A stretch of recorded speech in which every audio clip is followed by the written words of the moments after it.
दक्षिण के राज्यों पर यहाँ पर थोड़ा पहले फोकस रहेगा और वहाँ पर क्या है, लीजिए नंबर्स के साथ हम हाजिर हैं। तो ये एक ऑल इंडिया नंबर पहले हम आपको दे रहे हैं यहाँ पर, और ये देखिए ऊपर ध्यान से देख लीजिएगा, आउट ऑफ 543 543 में से 131 सीटों का ये आंकड़ा है, जहाँ पर एनडीए को 51 से 54 सीटें, इंडिया गठबंधन को 64 से 67 सीटें और अन्य को 14 से 17 सीटें यहाँ पर मिल रही है।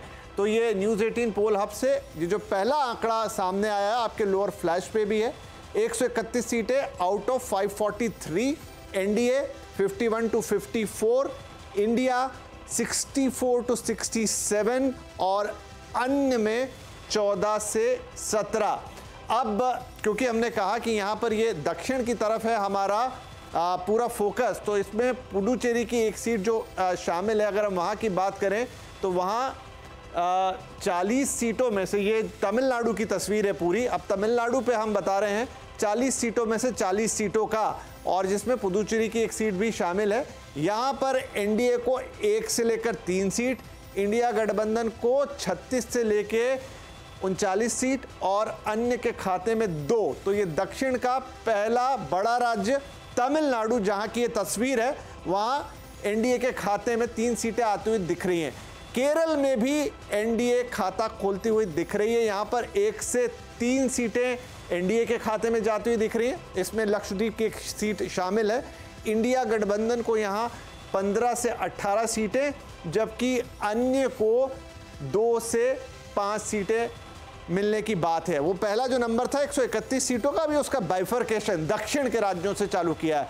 कर्नाटक, यहाँ उम्मीद थी कि बीजेपी अच्छा करती हुई नजर आएगी, भले उन्होंने राज्य हारा, लेकिन जो लोकसभा का चुनाव है वहाँ पर 23 से 26 सीटें उनके खाते में आती हुई दिख रही हैं, जबकि जो इंडिया गठबंधन है, जहाँ प्रमुख तौर पर कांग्रेस है, वहाँ 3 से 7 सीटें आपको मिलती हुई दिखाई दे रही हैं।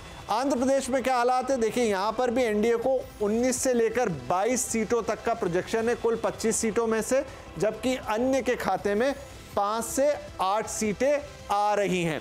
तो ये दक्षिण भारत की जो तस्वीर निकल रही है, अलग अलग राज्यों का समीकरण, जहाँ पर आंध्र प्रदेश में एनडीए को बढ़त, कर्नाटक में एनडीए को बढ़त, तमिलनाडु में कुछ नंबर्स उनको मिलते हुए दिख रहे हैं, केरल में आ रहा है, और तेलंगाना में भी 7 से 10 सीटें एनडीए को, इंडिया गठबंधन को 5 से 8 और 3 से 5 सीट ये मिल रहा है अन्य के खाते में। कुल 17 सीटों का यहाँ पर मामला है, 7 से 10 सीटें एनडीए को जा रही हैं। तो ये दक्षिण भारत की एक पूरी तस्वीर, 543 में से 131 सीटें, जिसमें 5 बड़े राज्य, और वहाँ की तस्वीर एक बार फिर से हम आपको दोबारा से ये नंबर्स दिखा देते हैं, जहाँ तमिलनाडु से शुरुआत करते हैं। तमिलनाडु का फिगर लेके आइए प्लीज। तमिलनाडु में पुदुचेरी की एक सीट शामिल, एनडीए को 1 से 3, इंडिया को 36 से 39 और अन्य को 0 से 2, 40 सीटों का पूरा मामला है। तो नीरज जी एक एक करके हम बात कर लेते हैं। चलिए केरल का भी बता दूं, 1 से 3 एनडीए को, इंडिया को 15 से 18, अन्य को 2 से 5, कुल 21 सीटें, जिसमें लक्षद्वीप की एक सीट शामिल। उसके अलावा केरल के बाद अगला राज्य हम ले लेते हैं, यहाँ पर तेलंगाना को ले आते हैं और तेलंगाना की तस्वीर आपके सामने रख देते हैं। तो तेलंगाना में एनडीए को 7 से 10, इंडिया को 5 से 8, अन्य को 3 से 5, कुल 17 सीटें यहाँ पर तेलंगाना की। तो नीरज जी ये दक्षिण का खाका हमारे सामने आ गया है, इसमें पहली प्रतिक्रिया आपकी, जो नंबर्स एक्सपेक्टेड थे उस लाइन पे हैं, उससे कुछ अलग देखिए तमिलनाडु और पुडुचेरी का पहले नंबर समझ लीजिए आप। दोनों में अगर आप तमिलनाडु केवल लें 39 सीटें, उसमें 2 सीटें जो 1 से 3 आप एनडीए दिखा रहे हैं, उसमें 1 सीट अगर आप पुडुचेरी वाली मान लीजिए उसमें से ही माइनस करें, तो बीजेपी तमिलनाडु में खाता खोल रही है। एनडीए का मतलब बीजेपी है वहाँ पे, तो 2 सीटें मिलने की संभावना तमिलनाडु में दिख रही है। अगर हम पुडुचेरी वाली को मान के या हटा के रखें तब भी, अगर 1 से 3 रखें तो 3 भी हो सकती है, अगर 39 के लिए हम लोग, ये इंपॉर्टेंट है। दूसरा कर्नाटक बहुत इंपॉर्टेंट है, टोटल सीट जो 28 हैं उसमें से 21 से 24 बीजेपी को मिलने की संभावना दिख रही है। पिछली बार 25 और 1 प्लस जो जेडीएस के निर्दलीय की थी, अभी भी अगर वो दिखाइए ना कर्नाटक, जहां पे 21 से 24 सीटें वो जीत रहे हैं, तो यानी पिछले बार से उनको बहुत ज्यादा नुकसान नहीं हो रहा है। एक आध सीट हियर एंड देयर वाली बात हो रही है। तेलंगाना जो बहुत बड़ा स्टेक होल्डर है कांग्रेस के लिए, जहां पे अभी उनकी राज्य सरकार बनी है, तेलंगाना में टोटल 17 में से 7 से 10 सीटें एनडीए जीत रही है। अब एनडीए में कौन है? वहां पे अकेले ही लड़ रहे हैं, बीआरएस अलग लड़ रहा है। तो ये जो अन्य आप 3 से 5 देख रहे हैं, क्या ये बीआरएस हो सकता है क्या? इंडिया 5 से 8 मतलब कांग्रेस प्लस वो हो, तो ये इंपॉर्टेंट है। और आंध्रा का भी अगर आप देखें तो 25 में 4 से 6 बीजेपी वहां पे जीतने की स्थिति में है, और एनडीए 19 से 22। यानी अगर आप बीजेपी को उसमें देखेंगे तो चूंकि एलाइज के साथ मिलकर लड़ रहे हैं, इस बार बहुत होपफुल थी, तो वहां पे वो 4 से 6 गेन कर रहे थे। तो ये नंबर का बाइफर्केशन इसलिए जरूरी है कि साउथ में बीजेपी इनरोड करती हुई दिख रही है। इंडिया अलायंस की जो सबसे स्टेक वाले स्टेट हैं, तेलंगाना जहां पे बहुत उम्मीद थी, और एक और जिक्र कर देते हैं यहाँ पे, केरल में भी बीजेपी को 1 से 3 सीट मिल सकती हैं। चंद्रशेखर वहाँ से चुनाव लड़ रहे हैं, जो इलेक्ट्रॉनिक्स मिनिस्टर हमारे। तो ये बहुत बड़ी इंटरेस्टिंग है। एक बहुत क्विक कमेंट शेखर जी का, जो कि साउथ से आते हैं। शेखर जी, बहुत छोटा सा कमेंट, ये जो हमारे साउथ की 131 सीटों में हम लोग दिखा रहे हैं, जो हमारे एग्जिट पोल में निकल के आ रही है, इस पर आपका क्विक कमेंट, फिर पार्टीज के पास जाते हैं।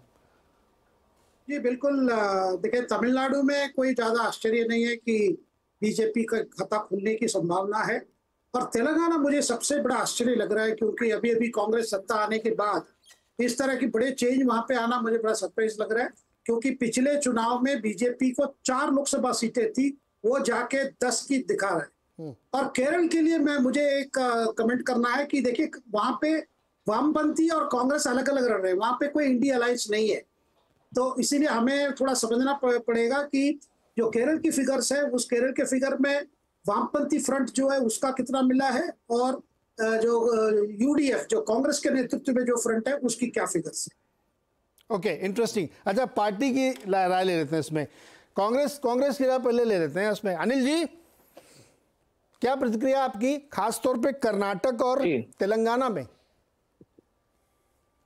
देखिए, मैं समझता हूं कि तमिलनाडु का तो जैसे आप सब लोगों ने बताया भी, और पिछली बार भी ऐसा ही रहा था, तो उसमें कोई बहुत ज्यादा चर्चा की बात नहीं है। लेकिन जहां तक कर्नाटक की बात है, और आपने बड़े भारी नंबर बताया, 23 से 26 के बीच का आंकड़ा दिया है, देखिए वहां पर ये वही कर्नाटक है जहां पर प्रज्वल रवन्ना वाला मामला हुआ था, और उससे ना सिर्फ कर्नाटक बल्कि पूरा दक्षिण, और यूं कहूं तो पूरे देश पे फर्क पड़ा कि ऐसे व्यक्ति का प्रचार प्रधानमंत्री मोदी कर रहे हैं जिसपे हजारों महिलाओं के उत्पीड़न का आरोप लगा। तो मुझे लगता है कि ऐसी स्थिति में वहां पर माताओं ने, महिलाओं ने कांग्रेस के साथ, और क्योंकि हमारी सरकार भी है वहां पर, जो हमने वादे किए थे, जो गारंटीज दी थी महिलाओं को, वो धरातल पे उतरी भी। तो मुझे लगता है कि इसमें, इस आकलन में, क्योंकि देखिए आपने बहुत मेहनत करी है, आपके सब लोगों ने बहुत मेहनत करके ये सर्वे निकाला है, लेकिन फिर भी मैं इससे अग्री नहीं करता। और अंत में एक बात कहूंगा, देखिए जनता का हमारे पास एक आंकड़ा है, जो जनता का आंकड़ा, जो जनता का सर्वे है, उस सर्वे के हिसाब से, और आज इंडिया गठबंधन के सभी नेताओं की बैठक हुई, हम 295 प्लस आ रहे हैं।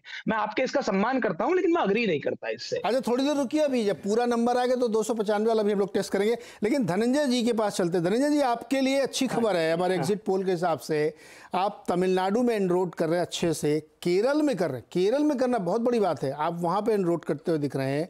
कर्नाटक में आप एंटी इनकम्बेंसी है, वहां पे सरकार बदल चुकी है, वहां पे बहुत जोर से कांग्रेस लड़ी, फिर भी आपको नुकसान नहीं है। और जिसका जिक्र कर रहे हैं, प्रज्वल रवन्ना की वाली घटना भी हुई है, लेकिन कोई नुकसान हमारे एग्जिट पोल के हिसाब से नहीं दिख रहा है।